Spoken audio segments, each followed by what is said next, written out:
होगा तो हम क्या करेंगे, बी स्क्वायर माइनस 4ac। किसी भी इक्वेशन में बी क्या होगा, जो एक्स के गुना में वैल्यू होगा चिन्हों के साथ।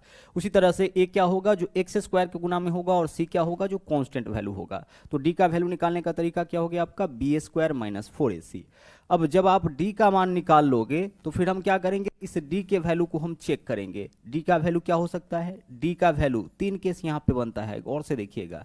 डी का वैल्यू छोटा हो सकता है 0 से, ठीक है। दूसरा कंडीशन क्या बनता है, डी का वैल्यू बराबर हो सकता है 0 के, और तीसरा केस आपका यहां पे बनता है कि डी का वैल्यू बड़ा हो सकता है 0 से। यही 3 कंडीशन आएगा, इसके अलावा तो कोई कंडीशन नहीं होगा। या तो 0 से छोटा आएगा डी का मान, या फिर 0 से बड़ा आएगा, या फिर 0 के बराबर आएगा। अब देखिएगा, अगर डी का मान 0 से छोटा है उस केस में इसके सॉल्यूशन का संख्या 0 होगा, यानी कोई हल, कोई वास्तविक हल, कोई रियल सॉल्यूशन इस क्वाड्रेटिक इक्वेशन का नहीं निकलेगा। क्यों नहीं निकलेगा, इसको हम लोग पीछे के क्लास में बहुत अच्छी तरह से डिस्कस कर चुके हैं। यहाँ पे सिर्फ हम लोग यह पता लगाएंगे कि नंबर ऑफ सॉल्यूशन किसी भी क्वाड्रेटिक इक्वेशन का कितना होगा। तो क्वाड्रेटिक इक्वेशन का सॉल्यूशन पता लगाने के लिए हमें डी का मान निकालना पड़ेगा। डी क्या होता है, बी स्क्वायर माइनस 4ac। और अगर डी का मान 0 से छोटा है, इसका मतलब है कि इस क्वाड्रेटिक इक्वेशन के हलों का संख्या, वास्तविक हलों का संख्या कितना हो जाएगा, 0।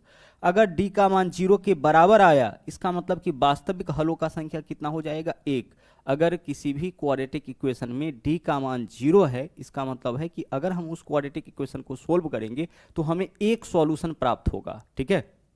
आगे चलिए, लेकिन अगर डी का मान 0 से बड़ा है, 0 से बड़ा कहने का मतलब कोई भी पॉजिटिव नंबर, और 0 से छोटा कहने का मतलब कोई भी नेगेटिव नंबर। तो अगर डी का मान 0 से बड़ा आया, यानी बी स्क्वायर माइनस 4ac का मान 0 से बड़ा आया, उस केस में ना जो क्वाड्रेटिक इक्वेशन होगा उसके हलों का संख्या कितना हो जाएगा, उस केस में हलों का संख्या आपका 2 हो जाएगा, ठीक है। तो यह टोटल आपका यहाँ इतना केस बनता है, यही 3 केस बनता है। इसी के आधार पे हम लोग किसी भी क्वाड्रेटिक इक्वेशन के हलों का संख्या पता लगाएंगे, और हलों से रिलेटेड जो क्वेश्चन होता है उसको हम लोग सोल्व करेंगे। एक चीज और आगे चल के हम लोग देखेंगे कि जब मॉड लग जाता है, जैसे इसी में जब मॉडलस लग जाएगा, उस केस में क्या होता है, हलों का संख्या 2 गुना हो जाता है, ठीक है। जैसे मान लीजिए डी का मान बड़ा आया 0 से और उसमें मॉड भी लगा हुआ है, तो इस केस में तो हल 2 ही होना चाहिए था, लेकिन मॉड की वजह से क्या हो जाता है, 2 गुना हो जाता है। तो वहां पर जब उस केस में हम लोग आएंगे तो उसको क्लियर करेंगे।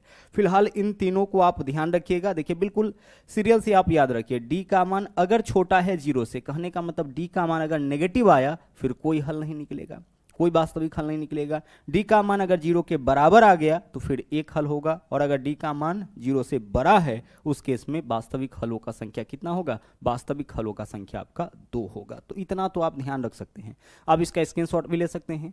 अब चलिए इसको हम लोग अप्लाई करते हैं क्वेश्चन के ऊपर। देखिएगा यहाँ पे पहला क्वेश्चन आपके सामने है। इस क्वेश्चन में देखिए क्या बोला गया है, x square minus 4x plus 4b बराबर 0 के 2 वास्तविक हल है। अच्छा, 2 वास्तविक हल होने का मतलब क्या है सर, 2 वास्तविक हल तभी होगा जब d का वैल्यू बड़ा होगा 0 से। इस क्वेश्चन में तो यह चीज क्लियर हो गया कि d का मान क्या होगा, 0 से बड़ा होगा। d का मान 0 से बड़ा होगा तभी तो 2 वास्तविक हल होगा। तो हमें क्या बताना है इस क्वेश्चन में कि b का मान क्या होगा। गौर से देखिएगा, हमेशा आपको हलों की संख्या ही निकालने के लिए नहीं बोला जाएगा, हलों का संख्या दे करके आपसे बी का, पी का, इस तरीके से किसी भी वेरिएबल का मान पूछा जा सकता है, जैसा कि यहाँ पे इस क्वेश्चन में पूछा गया है। तो हम जैसे ही यहाँ पे देखें कि 2 वास्तविक हल है, तो इससे एक चीज क्लियर हो गया कि डी का वैल्यू 0 से बड़ा होगा। अच्छा, डी का मतलब क्या होता है, बी स्क्वायर माइनस 4ac। तो बी का वैल्यू इस क्वेश्चन में देखिए क्या है, -4। तो -4 का स्क्वायर करेंगे कितना हो जाएगा, प्लस का 16। नेगेटिव संख्या का भी स्क्वायर करेंगे तो पॉजिटिव नंबर आएगा। तो बी स्क्वायर यानी -4 का स्क्वायर माइनस 4ac, 4ac तो 4 गुने a के जगह 1 और c के जगह 4b, तो 4 चौके 16b, यही तो होगा। या वैल्यू किसका आएगा, 4ac का। यहां से देखिए अगर आपसे पूछा जाए इस इक्वेशन में a का मान क्या होगा, तो x स्क्वायर के गुना में क्या है, 1 है। पूछा जाए आपसे b का मान क्या होगा, तो देखिए x के गुना में क्या है, -4, तो -4 होगा। और c का मान क्या होगा, जो कांस्टेंट वैल्यू होगा, कांस्टेंट वैल्यू क्या है, 4b है, ठीक है। यह आपका c का वैल्यू हो गया, ठीक है। चलिए तो हम क्या किए यहाँ पे, बी स्क्वायर तो -4 का स्क्वायर 16, -4ac तो 4 गुने 1 गुने 4b, 16b हो जाएगा। यह जो वैल्यू है d का, इसको क्या होना पड़ेगा, बड़ा होना पड़ेगा 0 से। यह वैल्यू पक्का बड़ा होगा 0 से। बड़ा क्यों होगा 0 से, क्योंकि 2 हल है, 2 हल रहने पर बी स्क्वायर माइनस 4ac बोले या d बोले, इसका मान 0 से बड़ा होना चाहिए। अब आइए इसको इक्वेशन के जैसे सोल्व करना है। 16 यहाँ पे देखिए माइनस का 16 भी है, बराबर के उस तरफ या इस सिंबल के इस तरफ ले जाएंगे तो प्लस का 16 भी आपका हो जाएगा। अब यहाँ से देख लीजिए 16 से 16 कैंसिल हो जाएगा, इस तरफ गुना में इधर आएगा तो भाग में 16 से 16 कैंसिल, इधर कुछ नहीं बचा, मतलब एक बड़ा है कितना से, बी से, यानी बी का मान छोटा होगा 1 से। यही हमारे क्वेश्चन का आंसर हो जाएगा, बी का मान छोटा होगा कितना से, 1 से। देख लीजिए विकल्प बी जो है वह आपका इस क्वेश्चन का सही आंसर हो जाएगा। हमें क्या बताना था कि बी का मान ज्ञात कीजिए, तो बी का मान क्या होगा, बी का मान छोटा हो जाएगा यानी कि लेस देन हो जाएगा आपका कितना से, 1 से। चलते हैं अगले क्वेश्चन में। यहां पे देखिए नंबर 2 क्वेश्चन, यहां पे देखिएगा क्या बोला गया है, के किस मान के लिए समीकरण x square plus 2kx plus 4 बराबर 0 का एक वास्तविक हल होगा। एक हल कब होता है सर, एक हल तब होता है जब डी का मतलब क्या होता है, बी स्क्वायर माइनस 4ac, इसका वैल्यू जो है वो आपका 0 के बराबर हो जाए। ठीक है, एक हल कब होगा, जब बी स्क्वायर माइनस 4ac जो है वह 0 के बराबर हो जाए। दो हल कब होगा, जब बी स्क्वायर माइनस 4ac 0 से बड़ा हो जाए। और कोई हल कब नहीं होगा, जब बी स्क्वायर माइनस 4ac 0 से छोटा हो जाए। अब आइए इसको सोल्व करते हैं। बी स्क्वायर माइनस 4ac बराबर 0 होगा, यह कहां से पता चला, यह पता चला एक वास्तविक हल है वहां से। अब आइए इसको सोल्व करते हैं हम लोग। देखिएगा यहां पे b का वैल्यू क्या है इस इक्वेशन में, b का वैल्यू x के गुना में क्या है 2k, तो 2k है, तो 2k का स्क्वायर करेंगे कितना हो जाएगा, 2 का स्क्वायर 4 हो जाएगा, k का स्क्वायर करेंगे तो 4k स्क्वायर हो जाएगा। ठीक है, बी स्क्वायर माइनस 4ac, तो माइनस 4 गुने a के जगह 1 और c के जगह 4, तो 4 चौके कितना हो जाएगा 16, बराबर वैल्यू कितना होगा 0। यहां से देखिए 4k स्क्वायर बराबर माइनस का 16 है, बराबर के बाईं ओर ले जाएंगे तो प्लस 16। सोल्व करिए इसको, 4 से काटेंगे इसको, 4 गुना में इधर आएगा तो भाग में 4 चौके 16, तो के स्क्वायर का मान आपका 4 है, तो के का वैल्यू क्या होगा, प्लस माइनस 2 हो जाएगा। स्क्वायर हटाएंगे तो रूट होगा। और गौर से समझिएगा, माइनस 2 का भी स्क्वायर करेंगे तो प्लस 4 आएगा, और प्लस 2 का भी स्क्वायर करेंगे तो माइनस 4 आएगा। तो जब भी इस तरफ से स्क्वायर हटाएंगे दाईं ओर वाला का रूट करिएगा तो वहां से 2 वैल्यू आपका आएगा, प्लस 4 और सॉरी प्लस में भी और माइनस में भी। तो के का मान क्या हो जाएगा आपका, प्लस माइनस 2। तो आंसर आपका इस क्वेश्चन का क्या होगा, विकल्प डी हो जाएगा। यहां पे जो भी क्वेश्चंस है सब आपका उसी पे आधारित है, ध्यान से समझिएगा।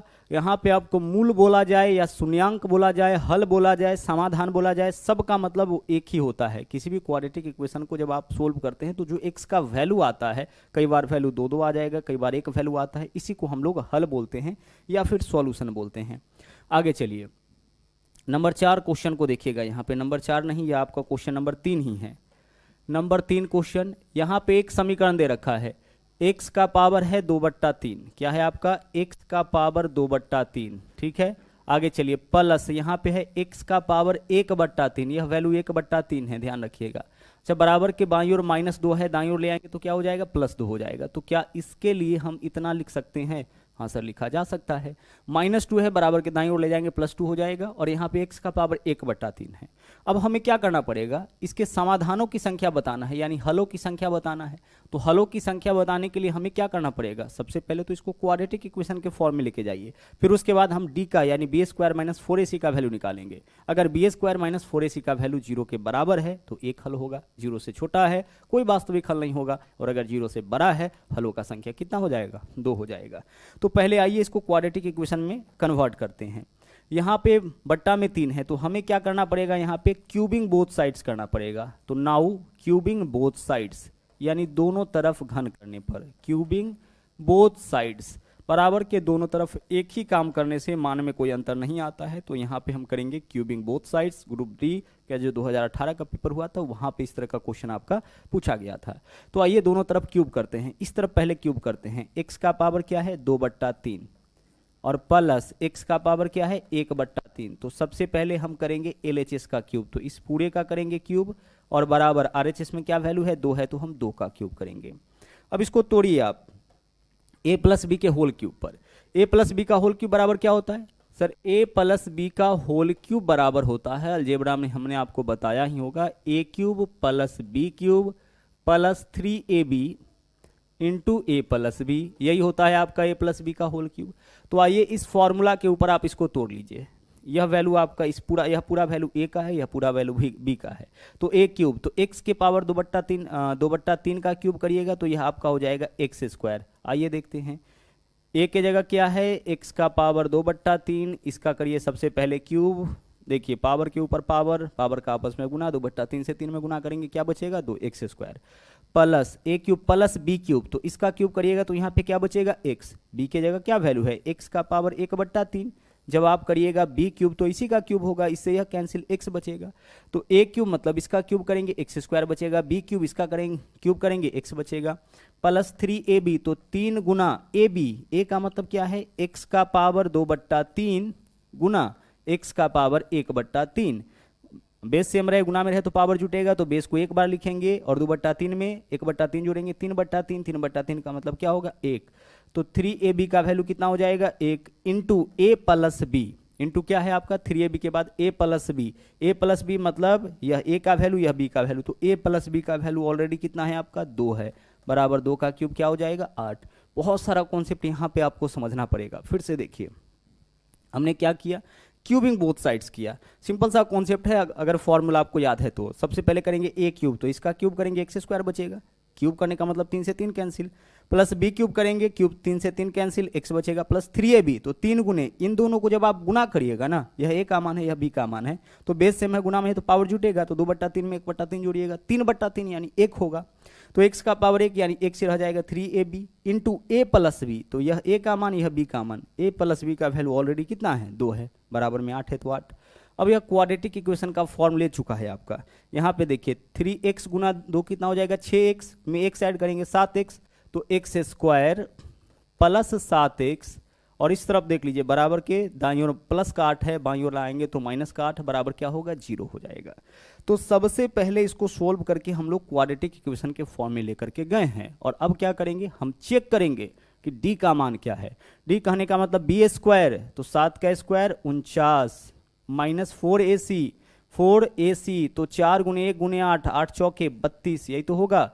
49 माइनस 32 कितना हो जाएगा 17। यह वैल्यू आपका किसका आया है, यह वैल्यू आपका आया है d का, और जो d का वैल्यू आया है उसको चेक करिए कि जो d का मान है वह क्या है, 0 से छोटा है, नहीं सर, 0 के बराबर है, नहीं 0 से बड़ा है। तो d का मान अगर 0 से बड़ा है तो फिर समाधानों का संख्या कितना होगा, समाधानों का संख्या यहाँ पे 2 हो जाएगा। अगर b² माइनस 4ac एक बार चेक करिए तो जरा सा वैल्यू ठीक आया है ना, प्लस का 8 है माइनस का 8 है, b² 7 का स्क्वायर 49 माइनस 4ac, अच्छा रुक जाइए, यहाँ पे 4ac करेंगे हम, अगर यहाँ पे देखिएगा 4ac अगर हम लोग करने के लिए जाएंगे तो 4 गुने a 1 और c की जगह -8, तो माइनस माइनस 32 यानी प्लस 32 हो जाएगा। यहाँ पे क्या वैल्यू होगा, प्लस 32 होगा, और प्लस 32 होने पर भी यह वैल्यू क्या होगा, या जो वैल्यू होगा वह 0 से बड़ा होगा, पॉजिटिव नंबर आएगा मतलब 0 से बड़ा, और 0 से बड़ा होने का मतलब कि यहाँ पे भी समाधानों का संख्या, शून्य का संख्या कितना हो जाएगा 2 हो जाएगा। ठीक है, शून्य बोले, समाधान बोले, मूल बोले, सबका मतलब आपका सेम ही होता है। कहने का मतलब इस इक्वेशन को सोल्व करिएगा तो x का 2 वैल्यू आएगा। ओके, चलिए बढ़ते हैं अगले क्वेश्चन में। नंबर 4 क्वेश्चन, यहाँ पे देखिए डिफरेंट क्या है, यहाँ पे केवल अलग यही है कि इसमें मॉड लगा हुआ है। क्या लगा हुआ है, मॉड लगा हुआ है। तो पहले तो बिना मॉड के इसको सोल्व करिए, x² माइनस 5x प्लस 6 बराबर कितना हो जाएगा, बराबर आपका 0 है। हम क्या करेंगे, हम चेक करेंगे b² माइनस 4ac, तो b के जगह -5 माइनस 5 का स्क्वायर करेंगे प्लस 25, b² माइनस 5 का स्क्वायर 25 माइनस 4ac, तो 4 गुने a का मान 1, c का मान 6, 6 चौके 24, b² माइनस 4ac यानी कि d का मान क्या आया है 1 से, d का मान क्या है 0 से बड़ा। तो 0 से बड़ा आने का मतलब है कि इसके सॉल्यूशन का संख्या कितना हो जाएगा, 2 हो जाएगा। यह जो वैल्यू आपने निकाला है किसका निकाला है, d का वैल्यू निकाला है, b² माइनस 4ac। तो जब b² माइनस 4ac यानी कि d का मान 0 से बड़ा आए तो फिर हलों का संख्या कितना होता है, हलों का संख्या 2 होता है। लेकिन जब मॉड लगा रहे तो हलों का संख्या आपका 2 गुना हो जाता है, जितना भी हल आए उसका 2 गुना। तो यहाँ पे हलों का संख्या कितना होगा, 4 होगा। किसके वजह से, इस मॉड के वजह से। यहाँ मॉड हो सकता है या फिर यहाँ मॉड हो सकता है, कहीं भी मॉड लगाया जाए, मॉड अगर लगा हुआ है तो इसके वजह से हलों का संख्या क्या हो जाएगा, 2 गुना। जितना भी हल होगा उसका 2 गुना।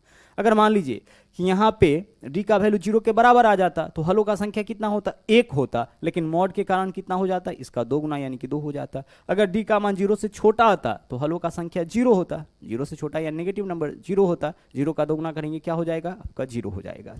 तो अगर मॉड लगा रहे तो ध्यान रखिएगा, मॉड की वजह से क्या होता है, हलों का संख्या 2 गुना हो जाता है। नॉर्मल में जितना हल होगा उसका 2 गुना। अब आइए यहाँ पे देखते हैं इस क्वेश्चन में। देखिए क्या है, 3x² प्लस 2kx प्लस के बराबर 0 का कोई वास्तविक हल नहीं है। कोई वास्तविक हल नहीं कब होता है, जब आपका यहाँ पे ना d कहने का मतलब b² माइनस 4ac, यही तो d होता है, इसका मान छोटा होगा 0 से। ठीक है, कोई हल कब नहीं होगा, जब b² माइनस 4ac का वैल्यू 0 से छोटा होगा, तभी तो कोई हल नहीं होगा। ओके, तब k का मान क्या होगा। अच्छा, इस क्वेश्चन में a का मान तो क्लियर है, हाँ सर क्लियर है। a का वैल्यू कितना है, a का वैल्यू जो x² के गुना में है 3। b का मान देखिए क्या होगा, जो x के गुना में होगा, x के गुना में क्या है 2k, और c का मान क्या होगा, जो कांस्टेंट होगा, c का मान कितना है k, यही तो है। ठीक है, यहाँ पे देखिए क्या लेते हैं, जो x² के गुना में वैल्यू होगा, यहाँ पे क्या लेते हैं, जो x के गुना में वैल्यू होगा, तो 2k है, और अब इसके बाद क्या लेते हैं, पूरा का पूरा वैल्यू।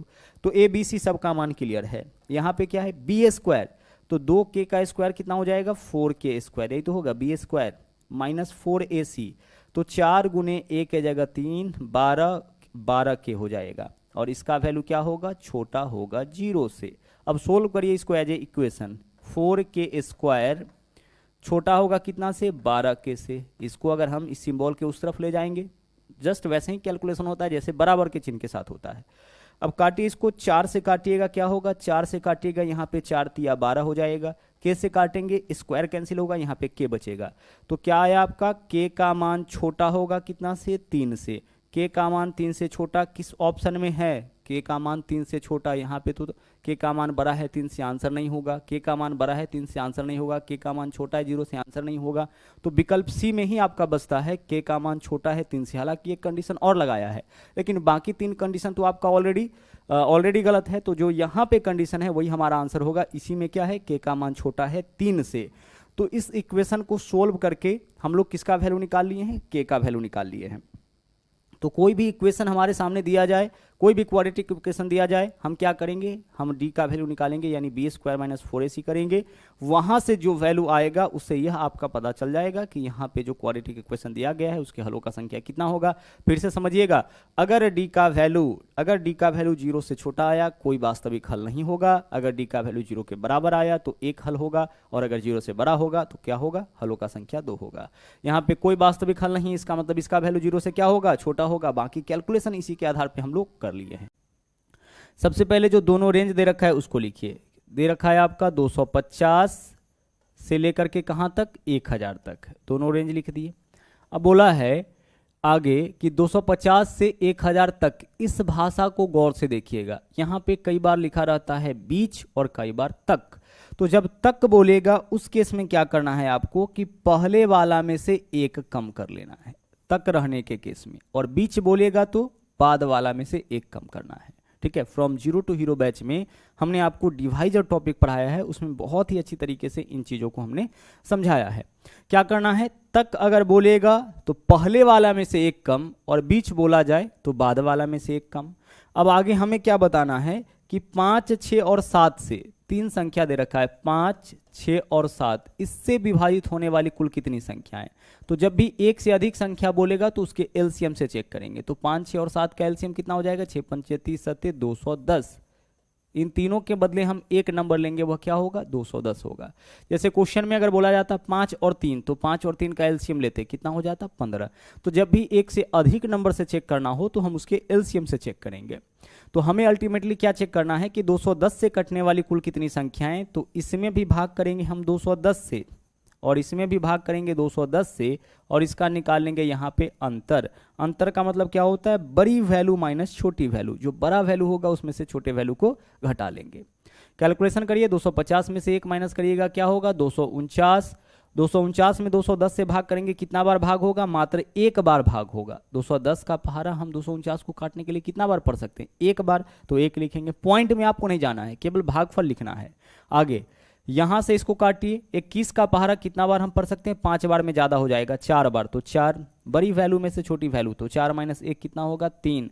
तो आंसर आपका इस क्वेश्चन का 3 हो जाएगा। 250 से लेकर के 1000 तक में 5, 6 और 7 से विभाजित होने वाली कुल मिला के कितनी संख्याएं होंगी, कुल मिला के 3 संख्याएं होंगी। ओके, चलिए दूरी ध्यान से समझिएगा, बहुत सिंपल सा कॉन्सेप्ट है। यह हमारा कोई वृत्त हो गया, ठीक है। अब इसमें 2 जीवा है, एक जीवा ऊपर में हम बना दिए इस तरीके से। जीवा किसको बोलते हैं? परिधि के किसी दो बिंदु को मिलाने वाली रेखा। तो देखिए परिधि के दो बिंदु को मिलाया, यह क्या कहलाएगा? जीवा। तो एक जीवा का नाम यहाँ पे क्या दे रखा है? X Y. तो यह जीवा आपका हो गया एक्स वाई, और एक और जीवा है, इस जीवा का नाम क्या दे रखा है? पी क्यू दे रखा है। यह जीवा हो गया आपका पी क्यू। अब एक चीज और इस क्वेश्चन में बोला है कि दोनों जीवा जो है वह केंद्र के विपरीत दिशा में है। तो केंद्र के विपरीत दिशा में कहने का मतलब कि एक को अगर हम केंद्र के ऊपर बनाएंगे तो दूसरा को हम केंद्र के नीचे बनाएंगे। हम चाहे तो ऐसे भी बना सकते हैं, एक को अगर केंद्र के बाईं ओर तो दूसरा को केंद्र के दाईं ओर, इस तरीके से भी बनाया जा सकता है। हमेशा ध्यान रखिएगा, जीवा किसको बोलेंगे? परिधि के किसी दो बिंदु को मिलाने वाली रेखा। किसी भी तरीके से हम मिला दे, यह भी क्या होगा? जीवा होगा। परिधि के दो बिंदु को मिलाएंगे, यही जीवा कहलाएगा। अब क्वेश्चन में क्या करता है कि कई बार आपको बोलेगा कि दोनों केंद्र के एक ही तरफ है, तो हम क्या करते? दोनों को केंद्र के नीचे ही बना लेते, या दोनों को केंद्र के ऊपर ही बना लेते। लेकिन इस बार क्या बोला है? दोनों केंद्र के विपरीत दिशा में है। तो विपरीत दिशा में होगा, उस केस में एक को ऊपर बनाएंगे, दूसरा को नीचे बनाएंगे। हमें एग्जैक्टली इस क्वेश्चन में क्या बताना है? दोनों जीवाओं के बीच की दूरी। तो एक जीवा लंबवत दूरी हमेशा आपको बताना है, बताना होता है। दोनों जीवाओं के बीच की दूरी यानी यही वैल्यू। अगर यह पॉइंट आपका m है, यह पॉइंट आपका n है, तो हमें बताना है इस क्वेश्चन में m और n का वैल्यू। तो m और n का वैल्यू क्या होगा? जब m और n का वैल्यू, mn का वैल्यू निकालना होगा, यानी जीवाओं के बीच की दूरी निकालना होगा, तो दोनों जीवाओं को जोड़ करके 2 से भाग करिएगा। तो एक जीवा क्या है आपका? xy, और दूसरा जीवा क्या है? pq। दोनों को जोड़ करके आपको क्या कर देना है? 2 से भाग। यह सिंपल सा ट्रिक है।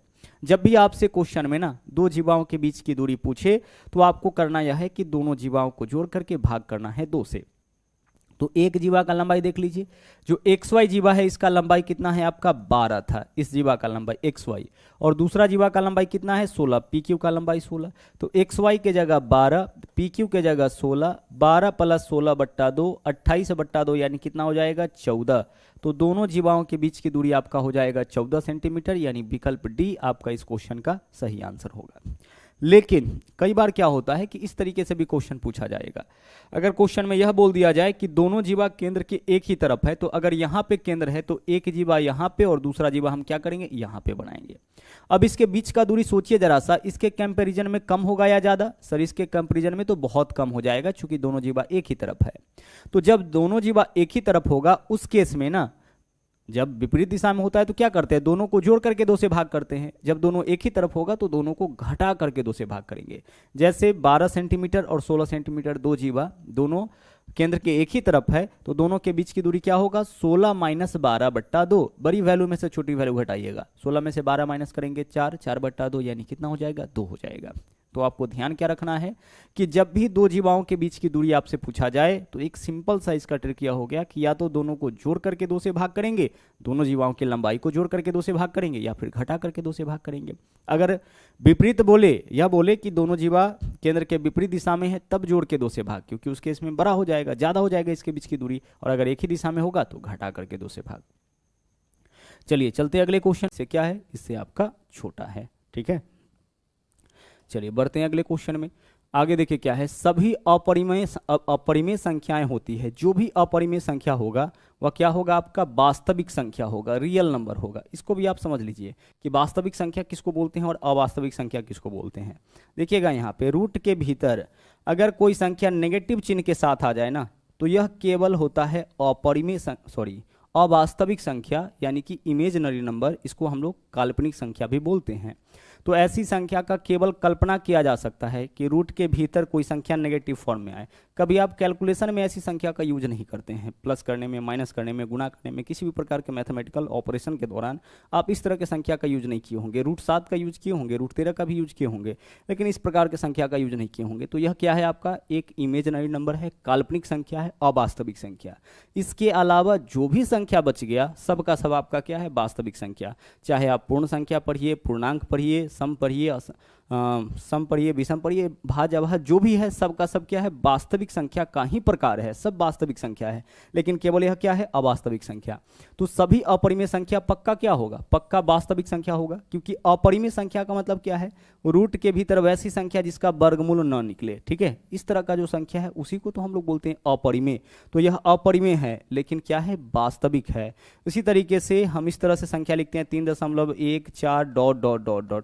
यह क्या है? अपरिमेय परिमेय संख्या है लेकिन वास्तविक है, अवास्तविक नहीं है। अवास्तविक कब होता है? जब रूट के भीतर नेगेटिव साइन के साथ आता है। आगे चलिए, अगला आपको कंटेंट मिलेगा। ठीक है, तो चलिए स्टार्ट करते हैं। चलिए दोस्तों, सबसे पहले यहाँ पे देखिए कि सर्किल, इक्वेशन ऑफ सर्किल बनेगा कैसे। ठीक है, तो जो इक्वेशन बनेगा दोस्तों इसका, ये तो एक सिंपल इक्वेशन होगा, फिर इसका जनरल इक्वेशन ऑफ सर्किल होगा। तो सबसे पहले ध्यान दीजिए दोस्तों, एक सर्किल है हमारे पास, ये हमारे पास एक सर्किल है। ठीक है, ये क्या हो गया दोस्तों? आपका सर्किल हो गया। ठीक है, अब यहाँ पे सेंटर मान लेते हैं, ये सेंटर हो गया, यहाँ से यहाँ क्या हो गया? त्रिज्या हो गया दोस्तों। ये क्या हो गया? हमारा त्रिज्या हो गया। इस त्रिज्या की दूरी हम क्या मान लेते हैं? ए मान लेते हैं। ठीक है, और देखिए ये आपका सरकमफ्रेंस है। ठीक है, सरकमफ्रेंस मतलब परिधि पे कोई पॉइंट हम क्या ले लेते हैं? कोई पॉइंट ले लीजिए दोस्तों, पी ले लीजिए। इसका जब कोऑर्डिनेट हम लेंगे एच और के ले लेते हैं, मान के चलिए एच और ए के कोऑर्डिनेट है। ठीक है, एक्स वाई भी ले सकते हैं, कोई दिक्कत नहीं है। ठीक है, एच के नहीं लीजिएगा तो आप क्या लीजिए? एक्स वाई ले लीजिए। ठीक है, इसका कोऑर्डिनेट क्या ले लीजिए दोस्तों? एक्स और वाई ले लीजिए। ठीक है, अब देखिए यहाँ पे सेंटर, यहाँ पे हम मान लेते हैं 0 0। इसका जब सेंटर आपका क्या हो गया कि मूल बिंदु पे हो, ठीक है, ओरिजिन पे हो, सेंटर आपका कहाँ हो? ओरिजिन पे हो, तब आपका जो सर्किल का इक्वेशन होगा दोस्तों वो क्या होगा? आपको पता है कि चारों साइड जो त्रिज्या की जो डिस्टेंस होगी सभी जगह आपका क्या होगा? बराबर होगा। तो आप ये बताइए, यहाँ से यहाँ, ठीक है, यहाँ से यहाँ जो आपका है डिस्टेंस, ये डिस्टेंस फॉर्मूला से हम निकाल सकते हैं बीच की दूरी, ये डिस्टेंस फॉर्मूला से निकाल सकते हैं। यहाँ तक कि बीच की दूरी हम निकाल सकते हैं। तो बीच की डिस्टेंस फॉर्मूला के लिए क्या निकालते हैं दोस्तों? देखिए डिस्टेंस यहाँ तक बीच का जो दूरी होगा दोस्तों ए है, तो ए बराबर कितना हो जाएगा दोस्तों? यहाँ पे देखिए ए बराबर जो कितना हो जाएगा? Root under. ठीक है, रूट अंडर कितना हो जाएगा दोस्तों? एक्स में से 0 घटा देंगे, एक्स माइनस 0 का आपका होल स्क्वायर। ठीक है, अब प्लस कितना हो जाएगा आपको? y माइनस 0 का क्या हो जाएगा? होल स्क्वायर हो जाएगा। इस रूट को इधर लाएंगे तो ये कितना हो जाएगा? ए स्क्वायर बराबर कितना होगा दोस्तों? एक्स स्क्वायर प्लस कितना हो गया? वाई स्क्वायर हो गया दोस्तों। कितना हो गया? ए स्क्वायर बराबर कितना हो गया? एक्स स्क्वायर और क्या हो गया? प्लस वाई स्क्वायर हो गया दोस्तों। तो यहाँ पे इक्वेशन ऑफ सर्किल पहला क्या बना आया मेरा दोस्तों?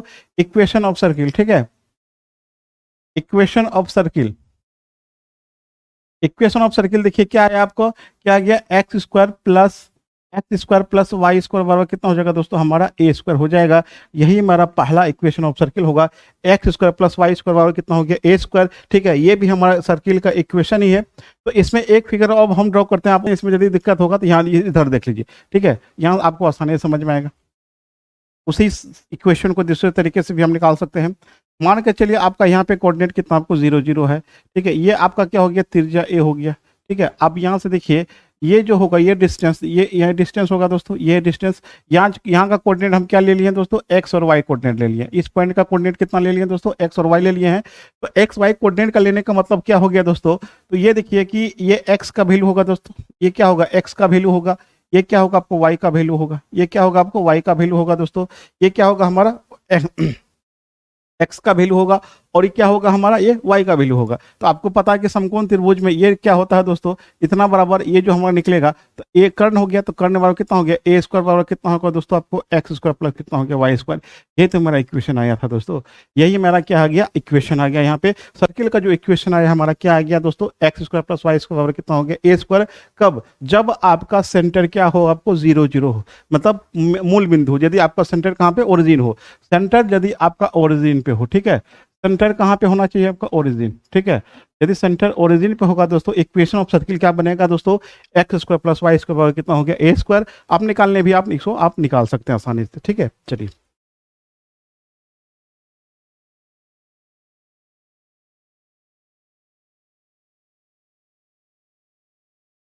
चलिए दोस्तों, अब यहाँ पे हम अगला टॉपिक देखते हैं। यदि आपका, ठीक है, तो ये आपका यहाँ से यहाँ क्या हो गया दोस्तों? आपका ए हो गया।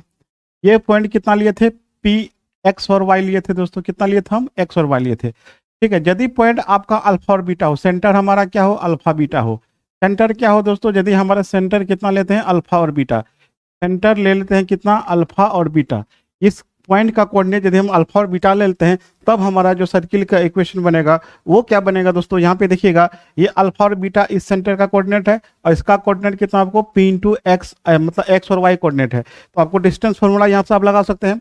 तो डिस्टेंस फॉर्मूला क्या होगा दोस्तों, आपका डिस्टेंस फॉर्मूला आपको पहला क्लास में बताए थे। तो ए स्क्वायर बराबर देखिए कितना हो जाएगा हमारा, ए स्क्वायर बराबर कितना होगा, एक्स माइनस कितना होगा दोस्तों आपको, एक्स माइनस अल्फा का होल स्क्वायर, अब प्लस कितना होगा दोस्तों, वाई माइनस बीटा का आपका होल स्क्वायर। ठीक है, यही हमारा इक्वेशन बन जाएगा। आपको एक इक्वेशन ये बना दोस्तों, ये इक्वेशन क्या बना आपको, ए स्क्वायर बराबर कितना हो गया, एक्स माइनस अल्फा का whole square plus Y minus beta का आपका होल स्क्वायर। देखिए कहीं कहीं पे आपको एक्स वाई की जगह कुछ भी हो सकता है, एच के पी क्यू कुछ भी हो सकता है, उसमें कोई दिक्कत नहीं। घर बना मतलब इसमें आपका जो मूल इक्वेशन आपका यही होगा, ए स्क्वायर बराबर कितना हो जाएगा दोस्तों, एक्स माइनस अल्फा का whole square plus Y minus beta का आपका होल स्क्वायर हो जाएगा। ये हमारा दूसरा इक्वेशन होगा, यदि आपका सेंटर क्या होगा, अल्फा और बीटा होगा दोस्तों, क्या होगा, अल्फा और बीटा होगा। तो यहाँ से भी आपको क्वेश्चन पूछा है। ठीक है, इस इक्वेशन में आपको पूछेगा, मान के लिए क्या क्या पूछेगा देख लीजिए, यदि सेंटर, ठीक है, यदि सेंटर 2 और 1 दे और त्रिज्या 5 दे दे तो इक्वेशन क्या बनेगा दोस्तों, चलिए हम देख लेते हैं, एक एग्जांपल में क्वेश्चन देख लेते हैं।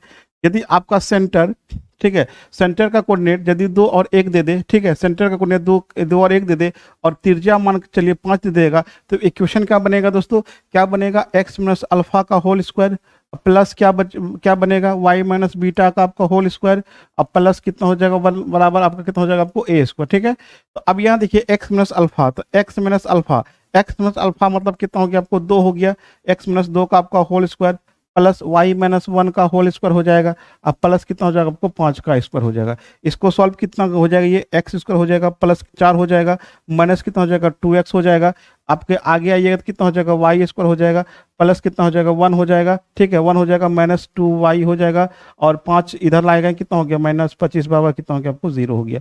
इसको यदि सॉल्व कीजिएगा ये फाइनली आपका कितना हो जाएगा, एक्स स्क्वायर प्लस कितना होगा वाई स्क्वायर। ठीक है, उसके बाद देखिए क्या हो जाएगा आपको, 2x यहाँ पे है, ये कितना हो जाएगा माइनस 2x, ये कितना हो जाएगा माइनस 2y हो जाएगा। उसके बाद क्या है आपको, ये 4, ठीक है, 4 हो गया यहाँ पे, ठीक है, 4 हो गया। उसके बाद यहाँ पे देखिए कि यहाँ पे आपको कितना 1 है, 4 एक कितना हो गया 5, 25 में से 5 घटा देंगे कितना होगा दोस्तों आपका माइनस 20 बराबर कितना होगा 0 हो जाएगा। यही हमारा इक्वेशन ऑफ सर्किल बनेगा। इस क्वेश्चन का जो आंसर होगा दोस्तों कितना हो जाएगा आपको, X square plus Y square minus 2x minus 2y minus 20 बराबर कितना होगा आपको 0 हो जाएगा। चलिए यहाँ पे देखते हैं जनरल इक्वेशन ऑफ सर्किल, ये ज्यादा इंपॉर्टेंट है दोस्तों, ये बहुत ही ज्यादा इंपॉर्टेंट है। General equation of circle, general equation of circle दोस्तों यही से आपको लगभग क्वेश्चन आपको पूछा जाएगा दोस्तों। एक सर्किल है, मानकर चले आपका सर्किल था, अभी तुरंत बताए थे इक्वेशन। तो यहाँ पे देखिए क्या है कि यहाँ पे पॉइंट कितना लिए थे दोस्तों, इस कोऑर्डिनेट यहाँ का कितना था x1 और y था। यहाँ पे हम अभी ले लेते हैं x1 और क्या ले लेते हैं y1 ले लेते हैं। ठीक है, और ये आपका त्रिज्या कितना था l, तो हमको कन्वर्ट करना है जनरल इक्वेशन सर्किल, कुछ भी लेंगे तो आ जाएगा, अल्फा भी बीटा बीटा भी लेंगे तब भी आ जाएगा, x1 y कुछ भी लेते हैं हमको कन्वर्ट कर देना है जनरल इक्वेशन सर्किल, ताकि डिजिट हम ये डाटा इसलिए चेंज कर रहे हैं ताकि आपको कन्फ्यूजन सारा दूर हो जाए। ऐसा नहीं कि यहाँ पे फिक्स ही कर देंगे अल्फा बीटा वही होगा, कुछ भी रखेंगे कोई दिक्कत नहीं है। ठीक है, चलिए तो अभी क्या लिखा है, x माइनस अल्फा, अल्फा की जगह क्या लिए x1 ले लिए, का कितना हो गया whole square plus y minus beta का क्या हो गया आपको y1 ले लेंगे, कितना हो गया होल स्क्वायर बराबर कितना हो गया आपको a स्क्वायर हो गया। ठीक है, अब चलिए इसको सॉल्व करेंगे, कितना हो जाएगा दोस्तों x square plus x1 square minus कितना हो गया 2x x1 हो जाएगा। ठीक है, ये इसमें आते हैं, ये कितना होगा y square plus y1 square. ठीक है, y1 स्क्वायर माइनस कितना होगा दोस्तों 2y y1 बराबर कितना हो जाएगा आपको a स्क्वायर हो जाएगा। ठीक है, तो चलिए अब इसको एक जगह करते हैं, x square plus Y square. ठीक है, वाई स्क्वायर अब माइनस कितना हो गया आपको 2x x1 हो गया, अब प्लस कितना हो गया दोस्तों यहाँ पे माइनस कितना हो गया आपको 2y y1 हो गया। अब इसको इधर लेता है, कितना हो गया x1 स्क्वायर प्लस कितना हो गया आपको y1 स्क्वायर, अब माइनस a स्क्वायर बराबर कितना हो गया आपको 0 हो गया। उसी को हम अरेंज किए हैं इसको। ठीक है, इसी को क्या किए अरेंज किए हैं। अब देखिए जो जनरल इक्वेशन सर्किल बनता है दोस्तों, ये बनेगा आपको X square plus Y square plus 2gx। ठीक है, 2gx plus 2fy plus c, और c के जगह देखिए पूरा डाटा ये आपका है, यही ना आपका कांस्टेंट होगा, भले बराबर कितना हो गया आपको 0 हो गया, कितना हो जाएगा हमारा 0 हो जाएगा। ठीक है, तो ये c हमारा वैल्यू तीनों मिला के आपको क्या दे देगा, आपको c दे देगा। तो यहाँ से देखिए अब क्या हो गया X square plus Y square 2gx plus 2fy plus c बराबर कितना हो गया 0 हो गया। तो हमको जो यहाँ पे सेंटर निकालना होगा, क्या निकालना होगा दोस्तों, हमारा सेंटर निकालना होगा। तो सेंटर निकालने के लिए देखिए क्या है आपका यहाँ पे थोड़ा सा ध्यान दीजिएगा। तो यहाँ पे देखिए हमने क्या लिया है कि -2x1 -2x बराबर कितना ले लिए आपका, यहाँ पे कितना ले लिए 2z ले लिए, क्या ले लिए 2z ले लिए, तो x1 बराबर कितना हो जाएगा दोस्तों, x1 बराबर कितना हो जाएगा -g हो जाएगा, ठीक है। उसके बाद क्या देखिए यहाँ पे क्या लिए हम -2y1 बराबर कितना ले लिए आप 2f ले लिए, तो आप देखिए यहाँ y1 बराबर कितना हो जाएगा -f हो जाएगा। इसका मतलब हमारा जो सेंटर निकला दोस्तों, यहाँ से क्या निकला -g और कितना हो गया -f निकला, ये हमारा सेंटर होगा दोस्तों। जनरल इक्वेशन ऑफ सर्किल जो होगा क्या होगा दोस्तों, x² + y² + 2gx + 2fy + c बराबर 0 होगा। और यहाँ पे देखिए जो हमने सॉल्व करके लाया -2x1 की जगह क्या लिए थे 2z लिए थे, ठीक है। तो x1 बराबर कितना हो गया -g हो गया, और y1 बराबर कितना हो गया -f हो गया। इसका मतलब कोफिशिएंट ऑफ x, ठीक है। यहाँ पे कोफिशिएंट हम बताएंगे कि डायरेक्ट कैसे आएगा, सेंटर कैसे लेंगे हम, ठीक है। ये आपका सेंटर आ गया कितना आपको -g और कितना हो गया -f हो गया, ठीक है। कितना हो गया -g और -f हो गया। इसको याद रखना आपको दोस्तों, किसी भी जनरल इक्वेशन ऑफ सर्किल का जो सेंटर होता है -g और कितना होता है -f होता है। तो आप -g और -f निकालेंगे कैसे, ठीक है, वो भी बताते हैं आपको, -g -f कैसे निकालेंगे और इसका त्रिज्या हम कैसे निकालेंगे, ठीक है। इसका त्रिज्या भी आपको निकालना है, त्रिज्या भी निकालेंगे। तो चलिए त्रिज्या हम निकाल लेते हैं, यहीं से त्रिज्या भी आपका निकल जाएगा, ठीक है। चलिए हम त्रिज्या निकालते हैं दोस्तों, ठीक है। हम क्या करते हैं, त्रिज्या निकालते हैं। अब इस इक्वेशन को लेते हैं, ये दोनों को हम ले लेते हैं, ठीक है। अब देखिए यहाँ पे c बराबर क्या लिख दिया, यहाँ पे x1 का स्क्वायर प्लस y1 का स्क्वायर माइनस आपका क्या हो गया a स्क्वायर, यही लिखा हुआ है, देख लीजिए आपका, ठीक है। ये इक्वेशन को हम वहां उठा के लेके गए, क्या हो गया आपको यहाँ पे, ये आपको c बराबर कितना लिए है, इतना लिए है ना, तो c बराबर कितना लिए थे x1 square y1 square minus a square. तो हमको क्या निकालना a स्क्वायर को इधर लेते आइएगा दोस्तों, ये कितना होगा √अंडर कितना हो जाएगा हमारा ए का जो मान होगा दोस्तों, पहले ए स्क्वायर निकाल लेते हैं। ए स्क्वायर कितना हो जाएगा आपको x1 square plus y1 square, ठीक है, माइनस c हो जाएगा दोस्तों। तो x1 की जगह क्या होगा, वहां पर -f था, ठीक है, -g था, -g का होल स्क्वायर कितना हो जाएगा आपको g स्क्वायर, y1 की जगह क्या लिए थे -f का स्क्वायर कितना हो गया f स्क्वायर माइनस c हो जाएगा। तो a बराबर कितना होगा दोस्तों आपको √g square f square minus c हो गया दोस्तों। यही हमारा त्रिज्या निकल गया। तो a को हम क्या लिए हैं, त्रिज्या माने ये हमारा क्या आपको r है, ठीक है, यही हमारा क्या आपको त्रिज्या है। ए का वैल्यू हम कितना लिए, त्रिज्या लिए हैं, तो त्रिज्या का वैल्यू कितना हो गया दोस्तों, √a g² plus f square minus कितना हो गया आपको c हो गया। तो g और f कैसे निकालेंगे, g f निकालने का तरीका देख लीजिए। यदि आपका जनरल इक्वेशन दिया हो x² plus y² plus 2gx plus 2fy plus c बराबर 0, यदि g का वैल्यू पूछा जाए, तो g का वैल्यू पूछा जाए तो क्या करना है आपको, कोफिशिएंट ऑफ x बटे -2 से भगा देंगे, ठीक है। यदि आपको f पूछा जाए क्या लिखेंगे, कोफिशिएंट ऑफ y अब बटे -2 से भगा देंगे, ठीक है। आपका g और f निकल जाएगा, ठीक है। जनरल और इक्वेशन में g और f का डायरेक्ट मान निकालना है दोस्तों, क्या करेंगे, coefficient of x, coefficient of x क्या हो गया, यहाँ पे देखिए कोफिशिएंट x आपका ये वाला हो जाएगा, ठीक है। आपका ये आपका जो क्वेश्चन लिखा होगा दोस्तों, ये पूरा का पूरा आपको हो जाएगा, ये पूरा का पूरा हो जाएगा, ठीक है। जो आपको डाटा मिलेगा वहां से आप हम क्या करेंगे, कोफिशिएंट ऑफ x क्या यहाँ पे 2g का वैल्यू जैसे 10 हो सकता है, 15 हो सकता है, 12 भी हो सकता है। तो हमको क्या निकालना, g और f निकालना है। क्या करेंगे, कोफिशिएंट ऑफ x में -2 से भागा देंगे, g निकलेगा, कोफिशिएंट ऑफ y में -2 से भागा देंगे, क्या निकलेगा, f निकलेगा। सेंटर निकालने पूछेगा, सेंटर निकल जाएगा, और यदि आपको त्रिज्या पूछेगा तो त्रिज्या भी निकल जाएगा, ठीक है।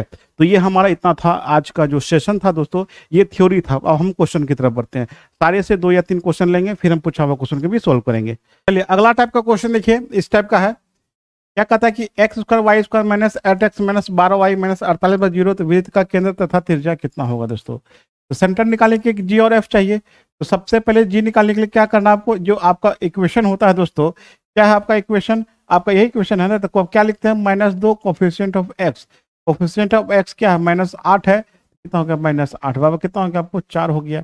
f का मान निकालने के लिए क्या हो गया दोस्तों, हमारा f का मान निकालने के लिए -2 से भागा देते हैं, और कोफिशिएंट ऑफ क्या लिखते हैं, y, ये हो गया बराबर कितना हो गया 6 हो गया। तो सेंटर हमारा कितना निकल गया दोस्तों, सेंटर निकल गया 4 और 6, ठीक है।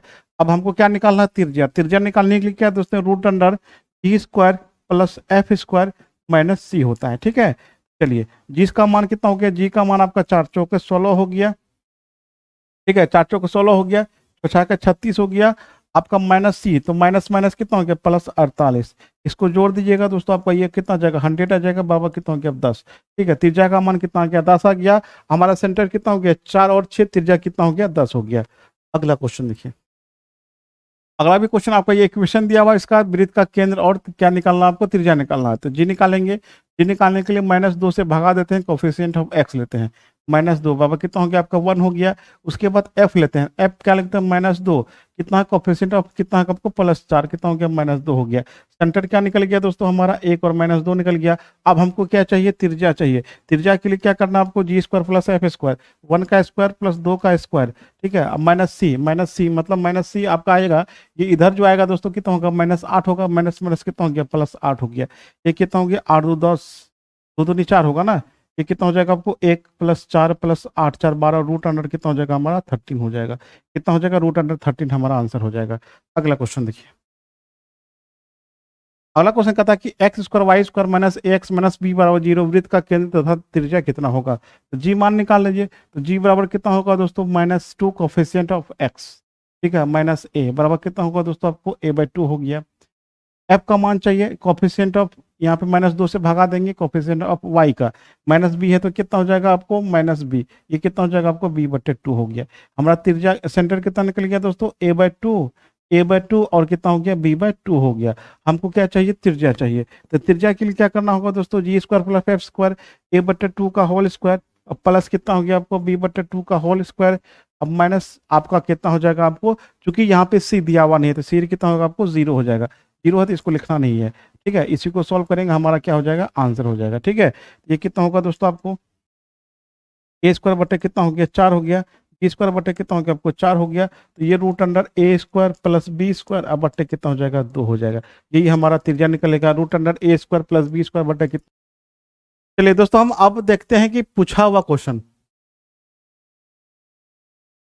चलिए दोस्तों अब हम क्या देखते हैं कि पूछा हुआ क्वेश्चन आपका जो आरआरबी टीपीसी में पूछा है। देखिए आपका 4/3/2021 शिफ्ट 1 का question, x² y² + 7x + 4y - 9 + 9 = 0 कि त्रिज्या का मान कितना होगा। तो सबसे पहले तो जी निकालना होगा, तो जी निकालने के लिए क्या करना होगा -2 और उसके बाद कोफिशिएंट ऑफ x कितना हो गया आपको कितना हो गया -7/2 हो गया। f का मान निकालने के लिए क्या करेंगे, -2 से भगा देंगे और कोफिशिएंट ऑफ कितना हमको y 4 हो गया। तो कितना हो गया आपको -2 हो गया। हमको त्रिज्या चाहिए ना, तो त्रिज्या कितना हो जाएगा आपको जी का स्क्वायर मतलब -7/2 का होल स्क्वायर प्लस -2 का होल स्क्वायर -c होता है ना, तो माइनस कितना हो जाएगा 9 हो जाएगा। चलिए इसको रखिए, ये 49 कितना हो जाएगा आपको 4 हो जाएगा प्लस 2 2 दूनी 4 हो जाएगा -9 हो जाएगा। चलिए एलसीएम कितना आएगा दोस्तों 4 आएगा, ये हो जाएगा 49 + 4 चौके 16 और 9 चौके 36 आपका रूट अंडर हो जाएगा। नीचे कितना जाएगा 2 वर्गमूल हो जाएगा, ये कितना होगा आपको 9 6 15 65 में से 36 घटा दीजिए 9, ठीक है। तो 29 × 5 29 रूट अंडर 29/2 हमारा आंसर हो जाएगा, ठीक है। रूट अंडर 29/2 ऑप्शन नंबर कितना हो जाएगा डी हो जाएगा। ऑप्शन नंबर कितना हो जाएगा हमारा डी हो जाएगा। वृत्त x² y² + 7x + 4y + 9 = 0 त्रिज्या का मान कितना होगा दोस्तों। त्रिज्या के लिए दो चीज चाहिए, जी और एफ चाहिए, सी भी तो आता ही है, बाकी बात आप पुट कर लीजिए आपका आंसर आ जाएगा। उम्मीद करता हूँ कि हमको लगता है कि अब कोई दिक्कत नहीं होगा इस टाइप के क्वेश्चन में, ठीक है। चलिए क्वेश्चन और देखते हैं। वृत्त x² + y² - 6x + 8y + c = 0 त्रिज्या का मान कितना होगा। तो त्रिज्या निकालने के लिए क्या चाहिए, जी और एफ चाहिए, द सेंटर चाहिए। तो जी का वैल्यू यहाँ पे कितना होगा दोस्तों बट्टे -2 से भगा देते हैं, कोफिशिएंट ऑफ x कितना हो गया -6 बराबर कितना हो गया 3 हो गया। एफ बराबर कितना हो गया -2 से भगा देते हैं 8 कितना हो गया आपको -4 हो जाएगा दोस्तों। अब हमको आर चाहिए ना, तो आर के लिए क्या चाहिए रूट अंडर g² + f² अब -c, ठीक है। अब यहाँ पे त्रिज्या का मान दिया हुआ कितना आपको 6 दिया हुआ है, 6 दिया हुआ है तो 6 यहाँ पे रख दीजिएगा, ये 6 हो गया। रूट अंडर g² मतलब 3 तिया कितना हो गया 9, f का स्क्वायर 4 चौके 16 माइनस कितना हो जाएगा आपको -c। तो आप देखिए क्या हो गया, इस रूट को इधर लगाएं कितना हो गया 36 हो जाएगा। ये कितना होगा आपको 16 9 25 हो जाएगा -c को इधर लेते आइए, c को इधर लेते आइए, उसका आपका कितना हो जाएगा 25 माइनस, ठीक है। 25 माइनस कितना हो गया 36 -11 हमारा क्या हो जाएगा आंसर हो जाएगा दोस्तों। ऑप्शन नंबर हमारा क्या हो जाएगा बी हो जाएगा। -11 इसका आंसर हो जाएगा, ऑप्शन नंबर कितना हो जाएगा हमारा बी हो जाएगा। दोस्तों आपको ये वीडियो कैसा लगा हमें कमेंट के माध्यम से बताइए, पसंद आए तो लाइक जरूर कीजिएगा। मिलते हम अगली वीडियो के साथ, थैंक्स फॉर वॉचिंग। मिलेगा। किसी भी दो संख्या के बीच में अनंत परिमेय संख्या होगा। लेकिन हमसे यह पूछा गया है कि निम्नलिखित में से कौन सा इस दोनों के बीच आने वाली एक अपरिमेय संख्या है। मतलब कि इन दोनों के बीच में तो ढेर सारा आएगा, लेकिन इन चारों विकल्प में से कौन है यह बताइए। जैसे क्वेश्चन अगर आपसे ऐसे पूछा जाए कि 16 और 20 के बीच में आने वाली संख्या निम्नलिखित में से कौन सा एक है, मतलब एक ऐसी संख्या हम लोग को चुनना है ऑप्शन में से जो 16 और 20 के बीच में आए। तो अगर ऑप्शन में 17 होगा तो वह आंसर हो जाएगा, 19 होगा वही हमारा आंसर हो जाएगा। तो 16 और 20 के बीच का संख्या कौन होगा, जो संख्या 16 से बड़ा होगा और 20 से छोटा होगा। तो सेम चीज यहाँ पे भी लागू होता है। यहाँ पे हमें क्या बताना है, √5 और √7 के बीच की संख्या। तो √5 और √7 के बीच का संख्या वह होगा जिसका वैल्यू √5 से बड़ा होगा और √7 से छोटा होगा। तो √5 का वैल्यू कितना होता है, 2.2 होता है। दशमलव के बाद बस आप एक अंक याद रखिएगा।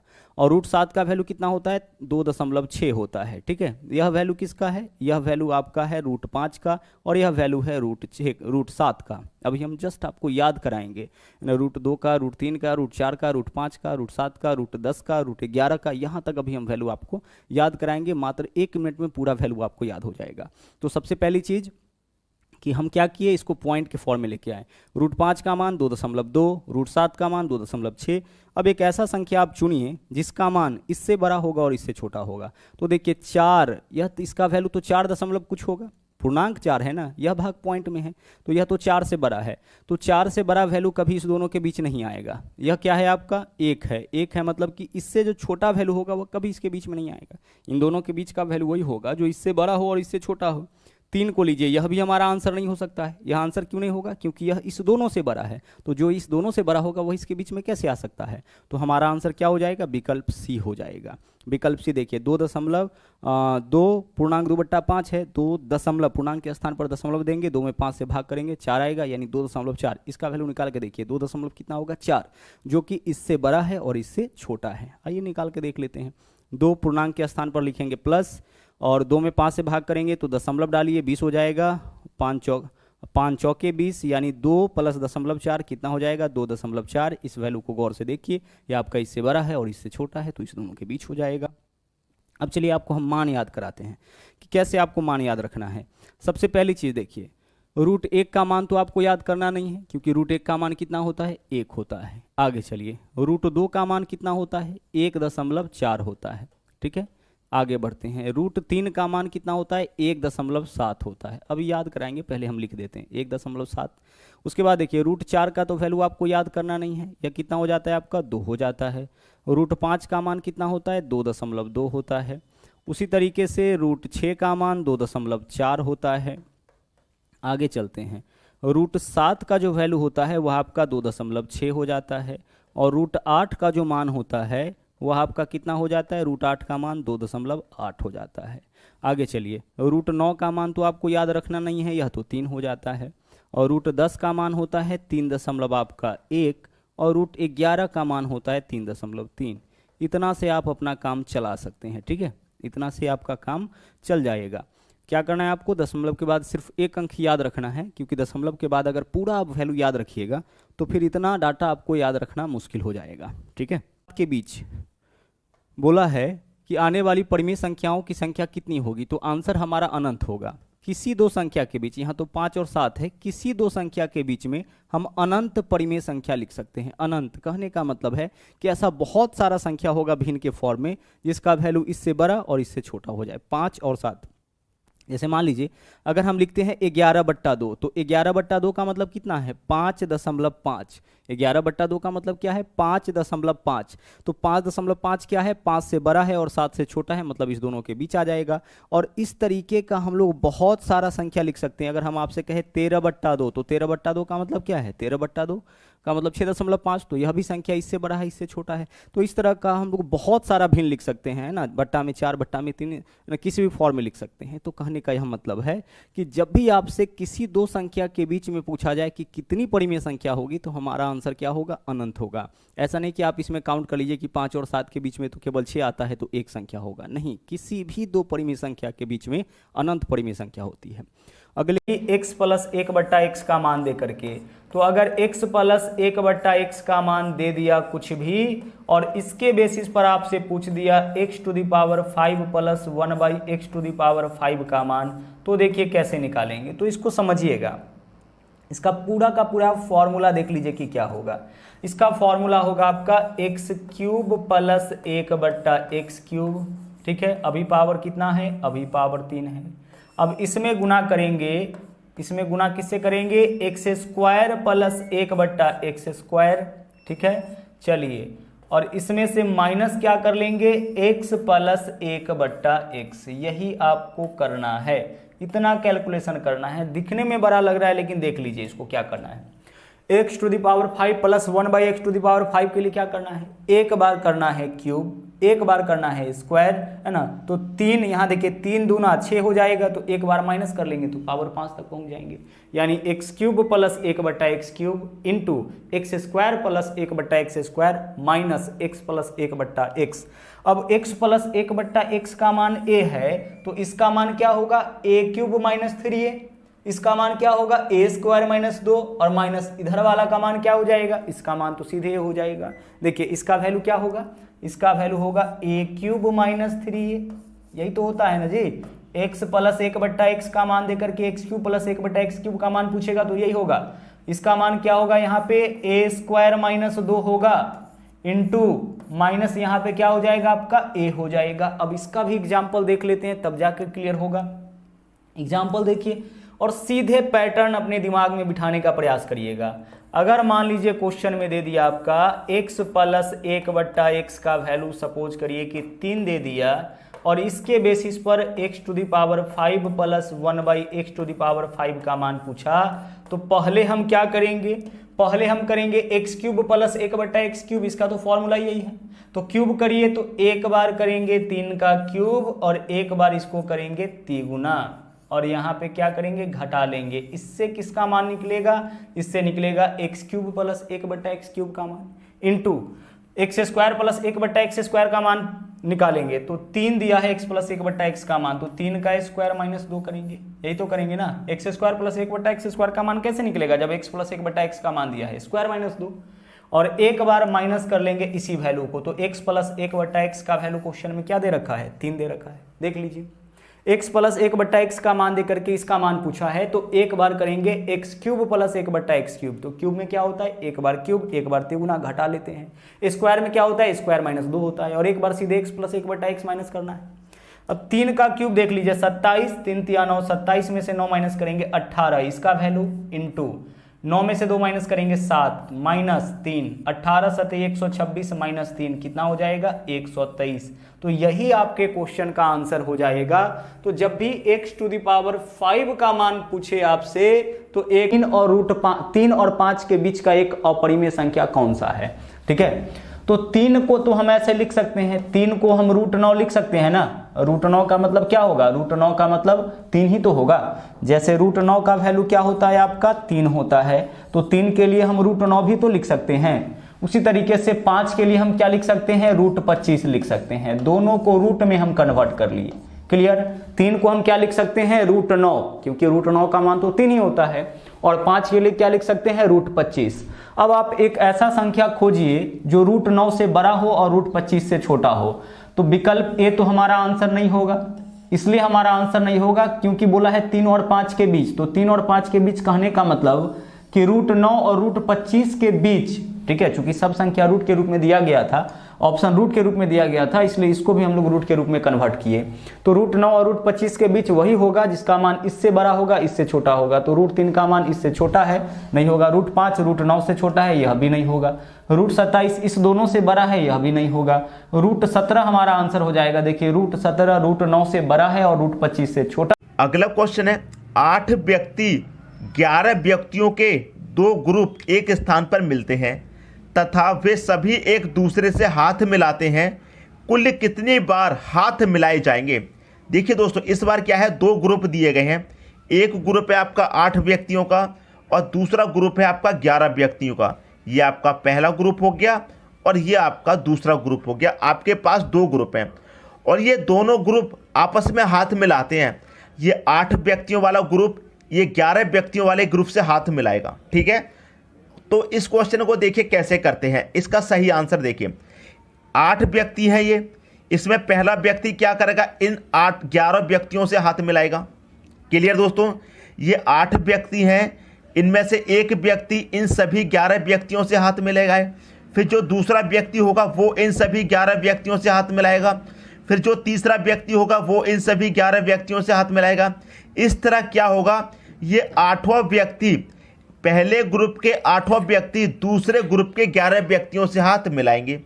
तो क्या करते हैं ऐसे क्वेश्चन में कि सीधा इनका मल्टीप्लाई ही कर देते हैं। ठीक है दोस्तों, तो 8 का मल्टीप्लाई सीधा सीधा 11 से कर दो, कितना आ जाएगा आपका आंसर 88 आ जाएगा, पहला ऑप्शन। क्लियर दोस्तों, जब आपसे 2 ग्रुप की बात कही जाए तो पहला ग्रुप आपस में तो हाथ मिलाएगा नहीं, ये जो 8 व्यक्ति हैं ये आपस में हाथ नहीं मिलाएंगे, ये दूसरे ग्रुप के लोगों से मिलाएंगे। ठीक है, तो पहला व्यक्ति हाथ मिलाएगा दूसरे ग्रुप के, तो 11 व्यक्तियों से मिलाएगा, फिर दूसरा मिलाएगा, फिर तीसरा मिलाएगा, ऐसे ही करके क्या होगा, ये 8 के 8 व्यक्ति इन 11 व्यक्तियों से हाथ मिला लेंगे। ठीक है, तो सीधा सीधा क्या करते हैं, इनका सीधा सीधा मल्टीप्लाई कर दो, आपका आंसर आ जाएगा। क्लियर दोस्तों, बात समझ में आ गई। तो ये बात थी आपके 2 ग्रुप की। अगर आपको 3 ग्रुप दे दिए जाए क्वेश्चन में तो आप कैसे सॉल्व करेंगे उसे, वो भी देख लेते हैं दोस्तों। ठीक है, अगला क्वेश्चन है आपका 6, 8 तथा 10 व्यक्ति के 3 ग्रुप एक स्थान पर मिलते हैं तथा सभी आपस में हाथ मिलाते हैं, कुल कितनी बार हाथ मिलाए जाएंगे। इस बार क्या है दोस्तों, 3 ग्रुप हैं, एक ग्रुप है 6 व्यक्तियों का, दूसरा है 8 व्यक्तियों का और तीसरा ग्रुप है दोस्तों 10 व्यक्तियों का।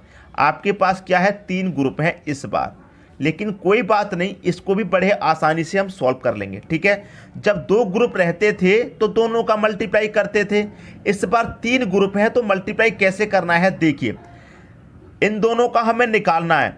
ये 6 व्यक्तियों का ग्रुप है, ये 8 व्यक्तियों का ग्रुप है, तो ये पहला व्यक्ति इन 8 व्यक्तियों से हाथ मिलाएगा, फिर दूसरा व्यक्ति मिलाएगा, ऐसे ही क्या होगा, ये 6 व्यक्ति इन 8 व्यक्तियों से हाथ मिला लेंगे, तो इन दोनों ने कितनी बार हाथ मिलाएंगे ये पता चल जाएगा। तो कितना होगा, 6 × 8 कितना हो जाएगा, 48। इन दोनों ग्रुप ने कितनी बार हाथ मिला लिए, 48 बार। इन दोनों ग्रुप के हाथ मिल चुके हैं। ठीक है, पहले ग्रुप और दूसरे ग्रुप के हाथ मिल चुके हैं। अब पहले ग्रुप और तीसरे ग्रुप के मिला लेते हैं हाथ। ठीक है, तो ये 6 व्यक्ति इन 10 व्यक्तियों से हाथ मिलाएंगे, जिस तरह से इन 6 व्यक्तियों ने 8 से मिलाया है उसी तरह से ये 6 व्यक्ति इस तीसरे ग्रुप से भी हाथ मिलाएंगे, तो इनका भी मल्टीप्लाई हो जाएगा। 6 × 10 कितना हो जाएगा दोस्तों, 60 हो जाएगा। तो ये दोनों ग्रुप मिलकर कितनी बार हाथ मिलाएंगे, 60 बार मिलाएंगे। तो पहले ग्रुप का दूसरे से भी हाथ मिल गया, पहले का तीसरे से भी मिल गया। अब बचा कौन है, दूसरा ग्रुप और तीसरे ग्रुप के नहीं मिले अभी, तो इन दोनों का भी मिला लेते हैं। ठीक है दोस्तों, इन दोनों का हाथ मिल गया और पहले और तीसरे का भी हाथ मिल गया, दूसरे तीसरे का नहीं मिला है तो इनका भी मिला लेते हैं। तो 8 का गुणा कर देंगे 10 से। ठीक है, इन दोनों का मल्टीप्लाई हो जाएगा, तो कितना हो जाएगा दोस्तों, ये हो जाएगा आपका 80। सभी को प्लस कर दीजिए, आ गया दोस्तों आपका आंसर। ठीक है, इन सबको प्लस करेंगे, ये आ जाएगा आपका इधर 8 और इनको प्लस करेंगे 4 और 6 10 और 8 कितना 18। तो 188 बार हाथ मिलाए जाएंगे। पहला ऑप्शन आपके क्वेश्चन का सही आंसर हो जाएगा। उम्मीद करता हूं 2 ग्रुप या फिर 3 ग्रुप की बात हो तो क्वेश्चन को कैसे सॉल्व करना है आपके समझ में बहुत अच्छे तरीके से आ गया होगा। क्लियर है, अब देखते हैं दोस्तों अगला क्वेश्चन।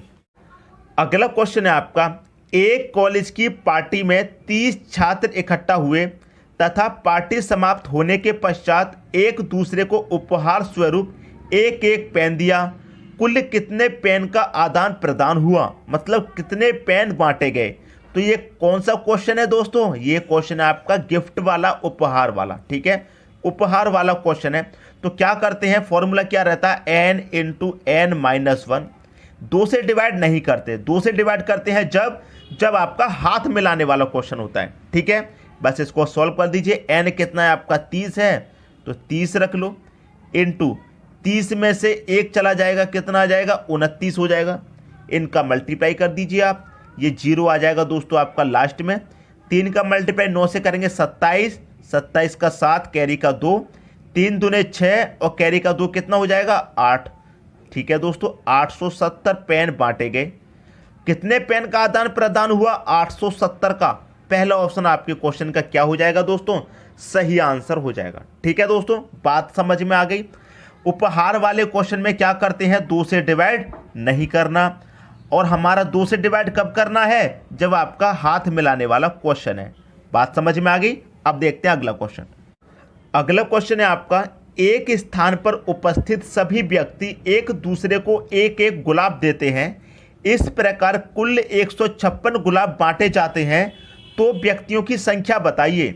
दोस्तों इस बार आपको व्यक्ति नहीं दिए गए हैं, ठीक है, संख्या दी गई है, कितने गुलाब बांटे गए हैं। यहां पर क्या है दोस्तों, ये क्वेश्चन कैसा है, उपहार देने वाला। उन्होंने उपहार में क्या किया है, एक एक गुलाब दिया है। तो क्या करते हैं, फॉर्मूला क्या है, n इंटू n-1, ये आपका फॉर्मूला है। और इसको सॉल्व करने के बाद कितनी बार आपका आंसर आया है, 156 बार गुलाब बांटे गए हैं, ये आपका दिया गया है। आपको व्यक्ति की संख्या नहीं पता है, n की संख्या नहीं पता है, तो n क्या होगा दोस्तों, इन 4 ऑप्शन में से कोई एक होगा। तो हम क्या करेंगे, इन ऑप्शन को रख के देखेंगे, ठीक है। n की जगह 12 रख के देखते हैं, पहले 12 रख लिया, इंटू 12 में से 1 जाएगा, कितना हो जाएगा, 11।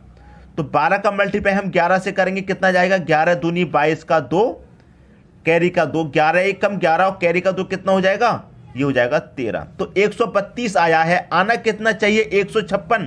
तो पहला ऑप्शन आपका गलत हो गया, ये गलत हो गया। इस बार क्या करेंगे, 13 रख के देख लेते हैं, n की जगह 13, ठीक है, इंटू 13 में से 1 जाएगा, कितना, 12। इनका मल्टीप्लाई कर दो, 12 तिहाई 36 का 6, कैरी का 3, 12 एकम 12 और कैरी का 3 कितना, 15। 156 हमारा आ गया, आना कितना चाहिए था, 156 और 156 आ गया। इसका मतलब व्यक्तियों की संख्या कितनी है, 13। कितने व्यक्ति हैं दोस्तों, 13 व्यक्ति हैं। तो 13 व्यक्ति आपके एक दूसरे को गुलाब बांटेंगे, तो कितनी बार गुलाब बांटे जाएंगे, 156 बार। बी ऑप्शन आपके क्वेश्चन का सही आंसर हो जाएगा, 13। क्लियर दोस्तों, उम्मीद करता हूं इस तरह के जितने भी सवाल पूछे जाएंगे